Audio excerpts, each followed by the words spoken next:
Mga mahal naming senior citizens at G-pensioners, isang napakalaking balita po ang ibinaba ngayong linggo na tiyak na magpapasigla ng inyong umaga. Sa wakas, matapos ang matagal na paghihintay at panawagan ng marami nating mga lolo't lola, opisyal ng inanunsyon ng Government Service Insurance System sa isang pagtaas ng buwan ng pensyon. Tama po ang narinig ninyo mula sa dating halaga. Itataas na ito sa 18 komambi kada buwan. Hindi ito chase o haka-haka kundi formal na ipinahayag ng CHIS, kasama ang eksaktong petsa kung kailan ito magsisimulang ipatupad. Kaya kung kayo po ay dating guro, empleyado ng gobyerno o may kakilalang tumatanggap ng pensyon mula SAGCIS, napakahalaga po ng video na ito para sa inyo. Sa loob ng ilang minuto, ilalahad po namin ang kumpletong detalye. Sino-sino ang kwalipikado, kailan ang eksaktong simula ng bagong rate, at ano ang mga kailangang i-verify o isumiti kung meron man. Marami po kasing pensioner ang hindi pa alam ang kabuuang proseso o kung kailangan pa bang mag-update ng records. Kaya siguraduhing makinig at tapusin ang video dahil ipapakita rin namin kung paano ninyo masusuri ang inyong pension online, pati na rin ang mga tips para maiwasan ang delay sa pagpasok ng bagong halaga. Isipin niyo po, kada buwan, mas malaking tulong ito para sa inyong panggasto sa gamot, pagkain at iba pang pangaraw-araw na pangangailangan. Isang tunay na tagumpay para sa ating mga nagsilbi sa bayan, kaya huwag na nating sayangin ang pagkakataon na makuha ang buong benepisyo. Manood po kayo hanggang dulo at syempre habang kayo'y nandito na rin, paki-like na po ang video kung kayo'y natuwa sa balitang ito. Mag-subscribe para lagi kayong updated sa mga ganitong importanteng anunsyo at mag-iwan ng komento kung kayo po ay excited na rin sa bagong pension amount. Sama-sama nating abangan ang simula ng mas magandang bukas para sa lahat ng GS pensioners. Napakaganda talagang balita ito para sa ating mga pensioners. Kaya't sa puntong ito ay sisimulan na natin ang mas detalyado, mas malalim at mas kapaki-pakinabang na talakayan tungkol sa bagong anunsyo ng CHIS patungkol sa fee na buwan ng pensyon. Huwag po kayong bibitaw dahil sa bawat minuto ng video na ito, tiyak may bago kayong malalaman na makatutulong hindi lamang sa inyo, kundi maging sa inyong mga kapwa, retirado at senior citizens sa buong bansa. Unang-una, saan nga ba nanggaling ang balitang ito? Nitong nakaraang linggo, isang press release ang inilabas mismo ng CHIS na naglalaman ng opisyal na pahayag mula sa kanilang pamunuan. Sa nasabing pahayag, kinumpirma na isa sa mga pangunahing layunin ng kanilang bagong programang tinawag na Enhanced Pension Adjustment Initiative ay ang pag-angat ng standard of living ng mga retiradong manggagawa ng pamahalaan. Ayon sa GIS, masyado nang nahuhuli ang halaga ng pensyon kumpara sa tumataas na presyo ng mga bilihin. Kaya't napagdesisyonan ng board na taasan ito at gawing 5 ang bagong base rate para sa karamihan ng mga regular pensioners. Ngayon, marahil marami sa inyo ang nagtatanong, kailan ito magsisimula? Ang sagot po ayon sa opisyal na tala ng CHIS, ang bagong rate ay magsisimulang ipatupad sa darating na Agosto 2 at 25, eksaktong isang buwan mula ngayon. Kaya kung kayo ay kasalukuyang tumatanggap ng pensyon sa halagang mas mababa sa 18.5, asahan nyo na sa susunod na cycle ng payaw, makikita na ninyo ang pagbabago sa inyong bank account. Hindi ba't napakasarap pakinggan? Isang dagdag na kita na hindi lamang nakakatulong kundi tunay na magbibigay gaan sa buhay natin bilang senior citizens. Pero teka lang, hindi ito automatic para sa lahat. Ayonda, kailangang updated ang inyong records para masigurong wala kayong aberya sa pagtanggap ng bagong pension amount. Maraming senior citizens ang hindi pa na ipapa-update ang kanilang contact information, address at iba pang detalye, kaya may ilang beses na naantala ang pagpasok ng pensyon. Kaya't sa mga nanonood ngayon, habang maaga pa, pinapayuhan namin kayo na bumisita na sa pinakamalapit na CIS branch o gamitin ang CIS Touch mobile app kung kayo ay may access sa smartphone. Alam naming hindi lahat ay sanay sa teknolohiya pero kung may apo, anak o pamangkin kayo na pwedeng tumulong, mas mainam na masimulan na ito. Ngayon pa lang, isa pang tanong na madalas naming naririnig mula sa ating mga pensioners ay ito. Paano kung tumatanggap na ako ng mahigit 5? May dagdag pa rin ba? Sa kasalukuyan, ang itinaas ay para lamang sa mga pensioners na tumatanggap ng mas mababa sa nasabing halaga. Ibig sabihin kung kayo ay nasa 15,000 kada buwan, itataas ito sa 18 kamawaib. Ngunit kung ikaw naman ay kasalukuyang tumatanggap na ng 20,000 kada buwan, hindi ka nakabilang sa adjustment. Ayon sa, ito ay bahagi ng pagtutok nila sa mga tinatawag na low-level pensioners o yung mga may pinakamababang natatanggap kada buwan upang mas mabigyan sila ng pantay na kakayahang mamuhay ng maayos. Ngayong malinaw na kung sino ang makikinabang, tatalakayin naman natin ang proseso kung paano ito ipapatupad. Ayon sa GIS, hindi na kailangang magsumiti pa ng bagong application kung kayo ay existing pensioner.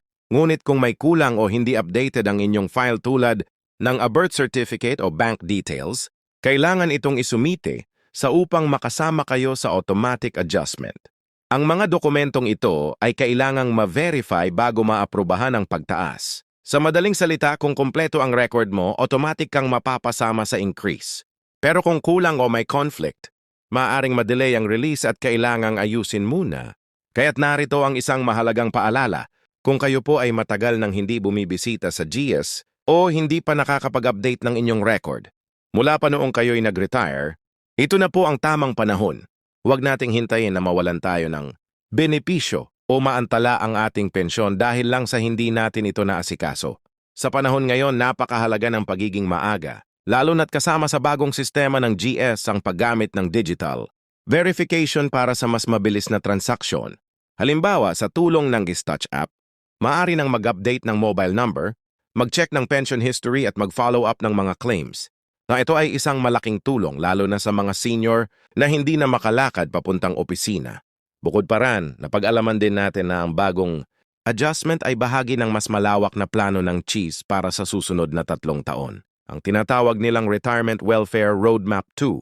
At 25 tandang bawas 2 at 28 ay naglalaman ng mga hakbang para mapabuti hindi lamang ang pensyon kundi maging ang kabuang serbisyo para sa mga retirado. Kasama dito ang mas mabilis na loan processing, online verification ng mga benepisyo at digital card system na balak nilang ilunsad sa susunod na taon. Isipin nyo, isang GIS digital card na magagamit nyo hindi lang para sa pension withdrawal kundi para na rin sa discounts sa mga partner, establishments gaya ng botika, grocery at hospital.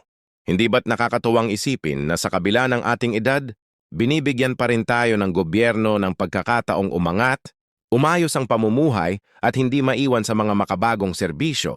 Kaya't kung kayo ay may mga kakilala pang pensioner na hindi alam, ang tungkol dito ay share po ninyo ang video na ito dahil baka sila ay kabilang sa makikinabang ngunit hindi nila alam kung paano ito asikasuhin. Tulungan nating ipalaganap ang impormasyong ito upang walang senior citizen na mapag-iwanan. Alam din namin na may ilan sa inyo na nag-aalala. Baka ho dagdag lang ito ngayon tapos babawiin rin. Ayon po mismo sis, ang increase na ito ay permanenteng adjustment, hindi temporaryo o seasonal. Hindi ito one-time, cash assistance o bonus kundi bahagi na ng buwan ng pension nyo moving forward. Ibig sabihin hanggang sa mga susunod na taon ito na ang magiging base amount ng inyong pensyon. Kaya't hindi kayo dapat mangamba na babalik ito sa dating halaga. Ito ay bunga ng masusing pagsusuri ng actuarial reserve ng CHIS at tinyak nila na may sapat na pondo upang ituloy ang ganitong adjustment. Ngayon baka may ilan sa inyo na nagtatanong yung mga bagong retari. Makakakuha rin ba sila ng 85.5? Ang sagot diyan ay depende sa kanilang years of service, average monthly compensation at retirement program na kanilang pinili. Ngunit kung sakaling ang kanilang computed monthly pension ay mas mababa sa 18.5, makikinabang din sila sa adjustment na ito base sa minimum threshold. Kaya't sa mga nagpaplanong mag-retire pa lang, magandang malaman na mas mataas na ngayon ang base ng pensyon at mas mainam na magplano ng maaga gamit ang pension calculator ng GS na makikita sa kanilang website. Mahalagang banggitin din na ang dagdag na pensyon ay inaasahang magdudulot ng mas mataas na demand para sa medical services, maintenance na gamot at iba pang serbisyo para sa matatanda. Kaya't kasabay ng financial increase na ito, sinisikap din ng G na makipagpartner sa iba't ibang ahensya at institusyon upang magbigay ng dagdag na diskwento o serbisyo para sa mga pensioners. Halimbawa, may mga inisyatibo na isinulong ang GIS kung saan ang mga pensioners ay maaaring magkaroon ng health card na may kasamang libreng check-up kada taon, diskwento sa laboratory services at subsidized na gamot para sa hypertension, diabetes at iba pa. Kaya habang tumataas ang pensyon, dapat din nating alamin kung paano ito mapapalago at mapapakinabangan ng wasto. Bilang pagtatapos ng bahagi ng video na ito nais naming ipaalala sa bawat Pensyoner na kayo po ay may karapatang makinabang sa inyong pinaghirapan. Ang kapensyon ay hindi regalo o abuloy. Ito ay bunga ng mga tao ng inyong serbisyo sa bayan. Kaya huwag po kayong mahiyang magtanong, mag-follow up at mag-update ng inyong record. Dapat po ay tuloy-tuloy ang ating pakikilahok sa mga programang tulad nito upang matiyak na walang nasasayang na benepisyo. Tandaan, sa bawat kaalamang natatanggap ninyo, may kapangyarihan kayong ingatan at protektahan ang inyong kinabukasan. At kung sa tingin niyo ay marami pa kayong gustong malaman, huwag mag-alala dahil itutuloy pa natin ito sa mga susunod na video. Kaya habang maaga pa, paki-like ang video na ito bilang suporta sa ating mga pensioners. Mag-subscribe sa channel para updated kayo sa lahat ng bagong anunsyo. At paki-share ito sa inyong mga kaibigan at kamag-anak. Huwag niyong kalimutang mag-comment kung kayo po ay kabilang sa mga makakatanggap ng dagdag pensyon. Gusto naming marinig ang inyong kwento. At bilang huling paalala, mga mahal, naming cheese pensioners, huwag niyong sasayangin ang pagkakataong ito. Say 5 na bagong buwan ng pensyon, mas marami na kayong magagawa mula sa pagbili ng gamot, pagbabayad ng kuryente hanggang sa simpleng pagpapahinga na walang inaalalang gastusin. Kaya't siguraduhing updated ang inyong records, sumabay sa mga bagong proseso at manatiling konektado sa mga opisyal na anunsyo. Muli huwag kalimutang i-like ang video, mag-subscribe at i-share ito sa mga kakilala. Sa tulong ng tamang impormasyon, sabay-sabay tayong aabante tungo sa mas ligtas at mas maginhawang buhay sa pagtanda.